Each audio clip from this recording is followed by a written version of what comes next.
Hello నమస్తే.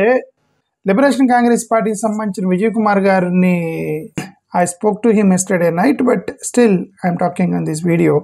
I request the Liberation Congress Party to work for 20% reservations for the scheduled caste and 42% reservations to the backward communities as the fight going on in Telangana state. Telangana రాష్ట్రంలో ఇప్పుడు జరుగుతున్నటువంటి ఒక 42% రిజర్వేషన్కి సంబంధించిన బీసీలకి ఏ యుద్ధం అయితే జరుగుతుందో దాన్ని మనం ఆంధ్రప్రదేశ్లో కూడా క్యారీ ఆన్ చేయాలి. ఎందుకంటే it's after all it is matter of the reservations and upliftment of the SC ST BC communities. Okay, Andhra Pradesh మొత్తం కూడా ఒక మూడ్లో ఉంది. కేసులు అవన్నీ జగన్ ఎప్పుడు అరెస్ట్ అవుతాడు ఇవన్నీ అసలు ఇదంతా అనవసరం అండి. దాని నుంచి బయటకు వచ్చేయాలి మనం. అపోజిషన్ మీద అనవసరంగా కేసులు పెట్టి వాళ్ళంటే బట్టి వీళ్ళంటే బట్టి వాళ్ళని కేసులు పెట్టి వాళ్ళ లోపల ఇదన్నిటికంటే అడ్మినిస్ట్రేషన్లోకి ప్రజలకి ఏం కావాలి, రిజర్వేషన్స్ కావాలి, ఉద్యోగాలు కావాలి, ఉపాధి కావాలి, ఎడ్యుకేషన్ కావాలి, వీటి మీద ఫోకస్ పెడితే బెటర్ అని నా ఉద్దేశం.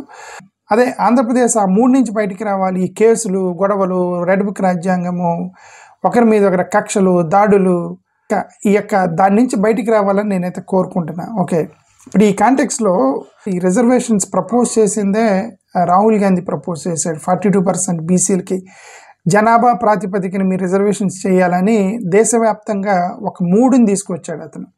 చాలామంది రిజర్వేషన్స్ని ఎత్తేయాలనేటువంటి ఆలోచన వచ్చినప్పుడు రాహుల్ గాంధీ చాలా గట్టిగా ప్రయత్నం చేసి రిజర్వేషన్స్ని ఎత్తేయడం తర్వాత సంగతి అసలు ఉన్న రిజర్వేషన్స్ని పెంచుతానని చెప్పేసి ఇతను ఫైట్ చేసి పెంచాడు.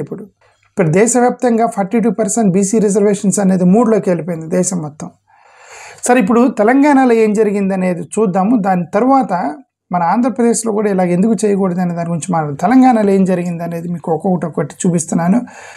ఇది किसकी कितनी आबादी है और किसको कितनी भागीदारी मिल रही है. जाति जनगणना देखना है तो तेलंगाना वाला देख लीजिए.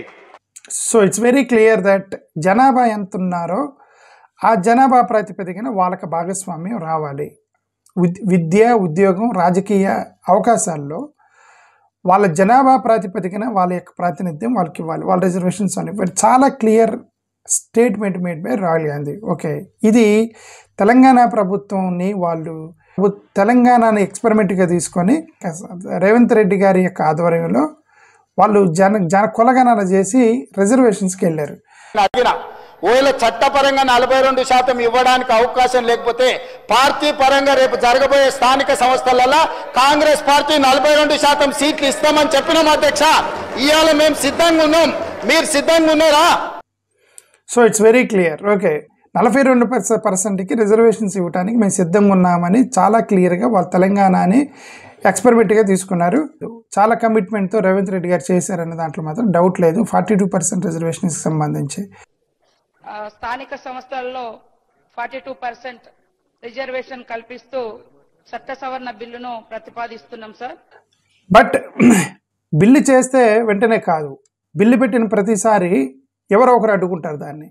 ఇప్పుడు జనరల్గా రిజర్వేషన్స్కి వ్యతిరేకంగా ఉన్న వాళ్ళే జనరల్గా అడ్డుకుంటారు. కాబట్టి ఇప్పుడు వాళ్ళు రెండు రకాలుగా అడ్డుకున్నారు. ఒకటి, గవర్నర్ ద్వారా, రాష్ట్రపతి దగ్గర ద్వారా పెండింగ్ పెట్టారు బిల్లుని. డబుల్ ఇంజన్ సర్కార్ అంటారు కదా మోడీ గారి, ప్రతిసారి ఆయన డబుల్ ఇంజన్ స్ట్రాటజీ చేస్తారు ఇట్లాంటి బిల్లులను అడ్డుకోవడానికి. ఒకటి, ఫస్ట్ వాళ్ళు చేసేది ఏంటంటే గవర్నరు, రాష్ట్రపతి దగ్గర బిల్లులు పెండింగ్ పెట్టడం. రెండోది, దాంట్లో ముస్లిమ్స్ని ఇరికించడం. రెండే ఇప్పుడు ఇక్కడ తెలంగాణలో అదే జరిగింది. బిల్లుని పెండింగ్ పెట్టారు గవర్నర్ దగ్గర, రాష్ట్రపతి దగ్గర. రెండోది, మీరు ఇచ్చే రిజర్వేషన్స్లో మేము ఒప్పుకుంటాము, మీరు బీసీలకు రిజర్వేషన్ ఇవ్వడానికి మేము అనుకోలేం, కానీ ముస్లిమ్స్ని కలపకూడదు అని ముస్లిమ్స్ని ఇరికిచ్చేస్తే అది కాంట్రవర్సీ అయిపోయింది అనమాట. చేసేసారు. ఇక్కడ చూడండి ఏం జరిగిందో. We are waiting for education employment reservation 42% OBCs and political reservation in local bodies 42%. Two bills are pending with President of India. Very clear, pending with President of India.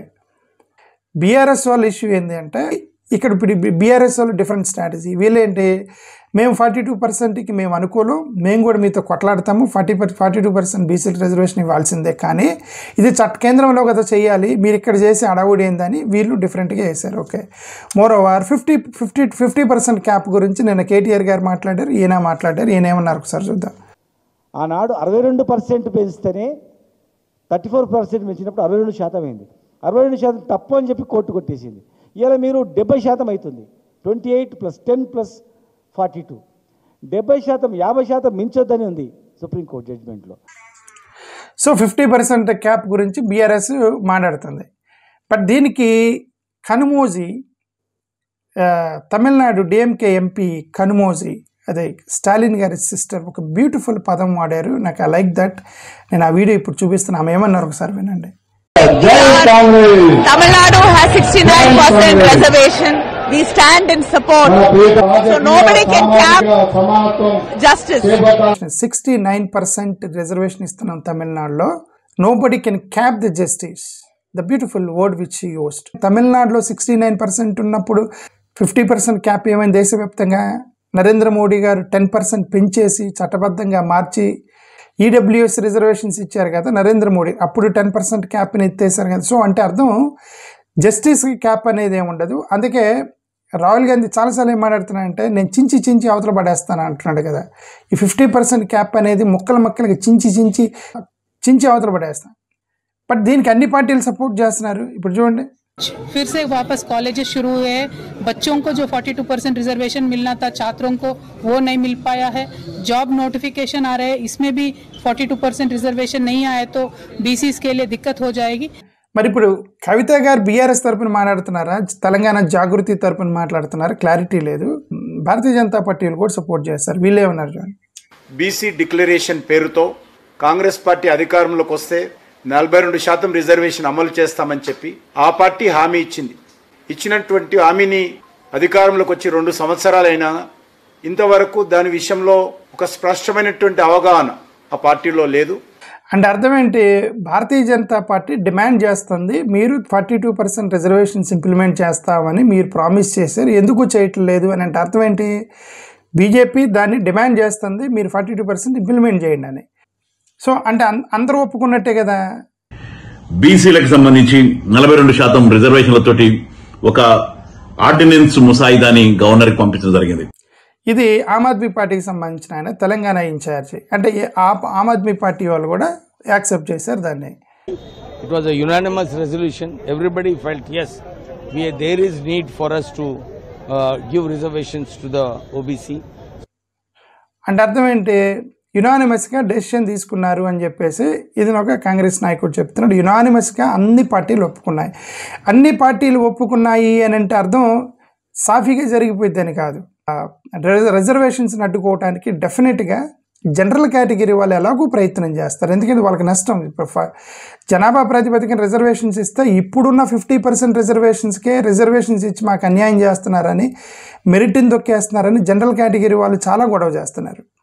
మరి ఇప్పుడు ఈ ప్రపోజల్ వల్ల వాళ్ళకి ఇంకా ఇబ్బంది అయిపోయింది, ఇంకా కోపం తెప్పించింది. మరి ఈ జనరల్ కేటగిరీకి సంబంధించినటువంటి ఈ యొక్క అప్పర్ కమ్యూనిటీకి జనరల్ కేటగిరీకి సంబంధించిన వాళ్ళు మెజారిటీ మొత్తం కూడా భారతీయ జనతా పార్టీ చుట్టూ చేరిపోయారు మొత్తం ఇప్పటికే. ఇప్పుడు ఆ భారతీయ జనతా పార్టీ నుంచే ఈ అడ్డు వచ్చింది. ఈ అడ్డు వచ్చినప్పుడు మరి జనాభా ప్రాతిపదికన ఇవ్వాలి కదా. అంటే ఇప్పుడు తెలంగాణలో జనాభా లెక్కలు చెప్పారు ఆయన, ఒకసారి వినండి. The total population of the Telangana state is 3,55,50,759 and SC population is 17.42%. ST is coming 10.43 and BC other than Muslim minority 46.27 and Muslim minority as 12.57 and around 15.79% OCs. జనాభాలు మొత్తం లెక్క పెట్టారు.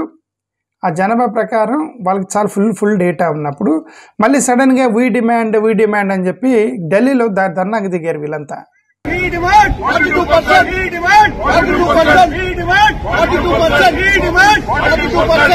ఇప్పుడు అన్ని పార్టీలు ఒప్పుకున్నాయి. భారతీయ జనతా పార్టీ ఒప్పుకుంది, బీఆర్ఎస్ ఒప్పుకుంది, కాంగ్రెస్ ఒప్పుకుంది, ఆమ్ ఆద్మీ పార్టీ ఒప్పుకుంది.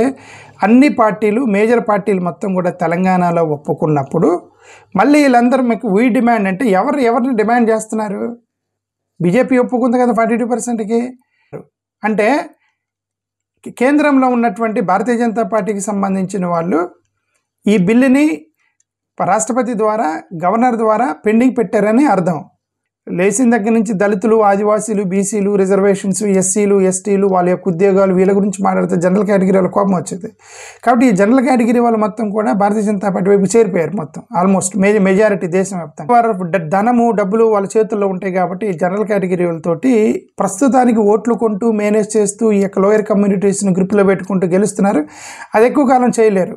లోయర్ కమ్యూనిటీస్లో తిరుగుబాటు వచ్చినప్పుడు, ఇలాంటి రిజర్వేషన్స్ కోసం కొట్లాట వచ్చినప్పుడు వాళ్ళ యొక్క అవగాహన పెరిగి, అవును కదా మనకి డబ్బులు కాదు, మనకి రిజర్వేషన్స్ ఇంపార్టెంట్ అని వాళ్ళ అవగాహనకు వచ్చిన రోజు వాళ్ళందరూ కూడా తిరగబడతారు. కాబట్టి వీళ్ళు తెలంగాణలో జూమ్ మీటింగ్లు పెట్టుకొని మరీ చెబుతున్నారు, ఈ యొక్క బీజేపీ వాళ్ళు ఆపుతున్నారని. ఒకసారి వినండి ఇలా చెప్తున్నారు.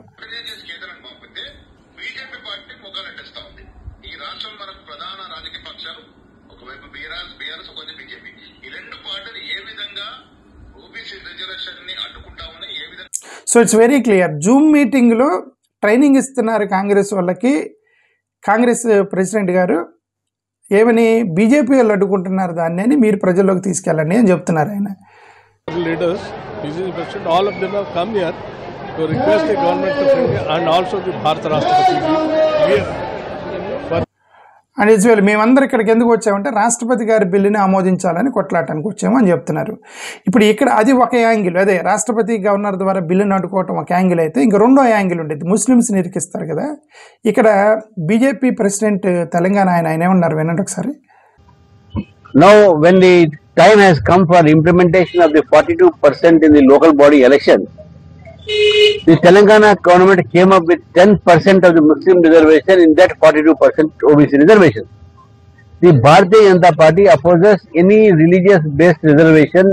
చెప్పారు పిండింగ్ ఏమని, 42% రిజర్వేషన్స్ మేము ఒప్పుకుంటాం కానీ ముస్లిమ్స్ని కూడా బీసీలుగా పరిగణించడానికి మేము వ్యతిరేకిస్తాము అంటే పడిపోయింది కదా, బ్రేక్ పడిపోయింది కదా అక్కడ భారతీయ జనతా పార్టీ వాళ్ళు. దాని ఇప్పుడు ముస్లిమ్స్ని అడ్డం పెట్టి దాన్ని బ్రేక్ చేయడానికి ట్రై చేస్తారనే కదా అర్థం.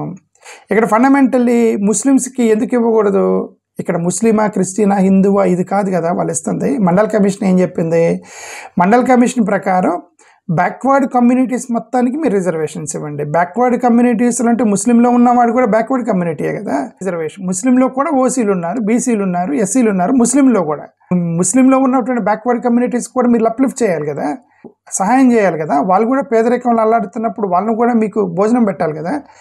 You have to feed, right, ఆకలైనోడికి భోజనం పెట్టాలి. Reservation is nothing but that you have to feed their stomach. ఆ ముస్లిం కమ్యూనిటీలో ఎవరికైనా ఆకలి అయితే వాళ్ళకి భోజనం పెట్టకూడదు అనేది పొరపాటు. అది వాళ్ళకు కూడా రిజర్వేషన్స్ ఇవ్వాలి. ఇక్కడ పిట్టింగ్ వేసారు ఇక్కడ భారతీయ జనతా పార్టీలో. ఒకటి అర్థమైంది మనకి. ఇంకేమన్నారు, ముస్లిం రిజర్వేషన్ ఉన్నాయనో ఇంకేదనో వాయిదాలు వేయడానికి చేస్తున్న ప్రయత్నం అవుతుంది. ఈయన ఆమ్ ఆద్మీ పార్టీ అని అంటాడు. ఇది ముస్లిం రిజర్వేషన్స్ బట్టి దాన్ని వాయిదాలు వేయడానికి భారతీయ జనతా పార్టీ ప్రయత్నం చేస్తున్నారని ఆమ్ ఆద్మీ పార్టీ వాళ్ళు చెప్తున్నారు. తెలంగాణకు సంబంధించినటువంటి ఆమ్ ఆద్మీ పార్టీ ఇన్ఛార్జ్ అయినా ఓకే. మళ్ళీ ఇప్పుడు 4% కాదని చెప్పి తగుదునమ్మా అని బీసీలకు అన్యాయం చేసే విధంగా 4% 10% పెంచి ఈరోజు 42%. అంటే అర్థమండి, కిషన్ రెడ్డి గారు క్లియర్గా చెప్తున్నారు. రాజశేఖర రెడ్డి గారు ఇచ్చినటువంటి 4% రిజర్వేషనే అది కోర్టులో కొట్లాడుతున్నప్పుడు, కోర్టులో ఉన్నప్పుడు 4% రిజర్వేషన్ ప్రాబ్లం అవుతున్నప్పుడు ఇప్పుడు మళ్ళీ 10%కి పెంచారు ముస్లిమ్స్కి. అది ఎట్లా చేస్తారు అనేది ఇక్కడ ఇష్యూ. ఇక్కడ అది ఇప్పుడు జనాభా ప్రాతిపదికన రిజర్వేషన్ ఇవ్వాలని ఒకసారి కోరుకున్నప్పుడు ముస్లిమ్స్లో ఉన్న వాళ్ళు కూడా జనాభానే కదా, వాళ్ళ యొక్క జనాభా వాళ్ళు వెనకబడిన తరగతుల్లో వాళ్ళ యొక్క షేర్ వాళ్ళకి ఇచ్చేయాలి కదా. Based on the proportionately you have to give reservations to everybody. So కాబట్టి ఇక్కడ ముస్లిమ్స్ని ఎక్స్క్లూడ్ చేసి జనాభా ప్రాతిపదికన అనేది కరెక్ట్ కాదు. అది హ్యుమానిటేరియన్ గ్రౌండ్స్ మీద, అది లాజికల్గా ఎథికల్ కూడా కాదు. మతం అనే దాన్ని పక్కన పడేసి అన్ని కులాలు వాళ్ళ యొక్క జనాభా ప్రాతిపదికన వాళ్ళ యొక్క రిజర్వేషన్స్ వాళ్ళకి ఇస్తూ వాళ్ళందరినీ పైకి తీసుకొచ్చి భారతదేశాన్ని ఒక ఆర్థిక శక్తిగా మార్చాలనేది ఇంపార్టెంట్ ఇష్యూ. ఈ రాష్ట్ర ప్రభుత్వం 42% రిజర్వేషన్ అమలు చేయడం ఇష్టం లేక ఇవాళ కనీసం దిష్టి బొమ్మ దగ్గర చేసే స్వేచ్ఛ కూడా లేదా మాకని చెప్పి మేము ప్రశ్నిస్తా ఉన్నాం.